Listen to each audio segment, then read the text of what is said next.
মাছ ধরতে গিয়ে জলে ডুবে মৃত্যু হলো এক দিনমজুরের। ঘটনা কৈলাসহর থানার অন্তর্গত জলাই গ্রাম পঞ্চায়েতের ৬ নং ওয়ার্ডের বলেহর গ্রামে। মৃত ব্যক্তির নাম শ্রীদাম মাহিষ্য দাস। ঘটনার বিবরণে জানা গেছে, দিনমজুরি করে এবং মাছ বিক্রি করেই সংসার প্রতিপালন করত শ্রীদাম। শ্রীদামের বাড়ির পেছনেই মনু নদী রয়েছে। প্রায়শই বড়শি দিয়ে নদীতে মাছ ধরতে যেত শ্রীদাম। শনিবার দুপুর আনুমানিক ৩টে নাগাদ শ্রীদাম মনু নদীতে বড়শি দিয়ে মাছ ধরতে যায়, কিন্তু বিকেল পেরিয়ে সন্ধ্যা হয়ে যাওয়ার পরেও বাড়িতে না ফেরায় বাড়ির লোকজনেরা খোঁজাখুঁজি করে। কিন্তু খোঁজাখুঁজির পরেও শ্রীদামকে না পেয়ে রাতে কৈলাসহর থানায় পরিবারের তরফে নিখোঁজ ডায়েরি করা হয়। পরবর্তীতে রবিবার বেলা 12টা নাগাদ পরিবারের লোকেরা নদীতে খুঁজতে নেমে শ্রীদামের মৃতদেহ খুঁজে পায়। সাথে সাথেই পরিবারের পক্ষ থেকে কৈলাসহর থানায় খবর দেওয়া হলে পুলিশ, এনডিআরএফ এবং দমকল বাহিনী ঘটনাস্থলে ছুটে যান। সেই সাথে খবর পেয়ে ছুটে যান ডেপুটি ম্যাজিস্ট্রেট মতি রঞ্জন দেববর্মাও। পরবর্তীতে শ্রীদামের মৃতদেহ উদ্ধার করে ঊনকোটি জেলা হাসপাতালে নিয়ে আসা হয়।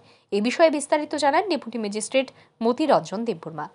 আজকে আমি প্রায় 12টার সময় একটা খবর পেলাম থানা থেকে যে বলেহর গ্রাম পঞ্চায়েতে জলাই গ্রাম পঞ্চায়েতের ৬ নম্বর ওয়ার্ডের বাসিন্দা শ্রীদাম মাহিষ্য দাস, 35 ইয়ার্স, উনি নাকি বড়শি বাইতে গিয়ে মনু নদীতে পড়ে গেছে, এইরকম একটা খবর আছে আমাদের কাছে। তো আমরা এনডিআরএফ, সিভিল ডিফেন্স ভলান্টিয়ার্স এবং পুলিশ পার্সন সব নিয়ে স্পটে গেছি। তো আমরা সেখানে আনুমানিক 2:30 PM আমরা ওই ডেড বডিটা আমরা রিকভারি করতে পারছি। এটা কোন জায়গা থেকে রিকভারি করছেন? এটা বলেহর নদীর জল থেকেই? নদীর জল থেকে। যিনি মারা গেছেন ওনার কি নাম? ওনার নাম Sridam মাহিষ্য Das.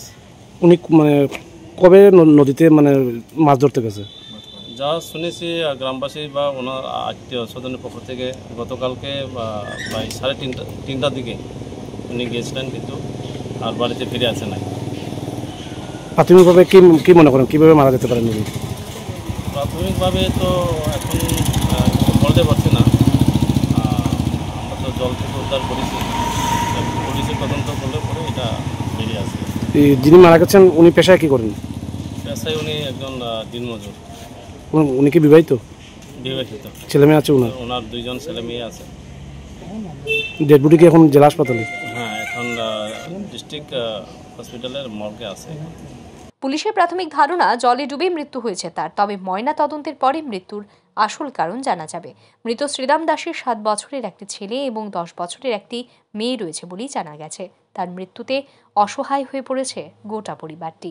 Bureau report, RE news.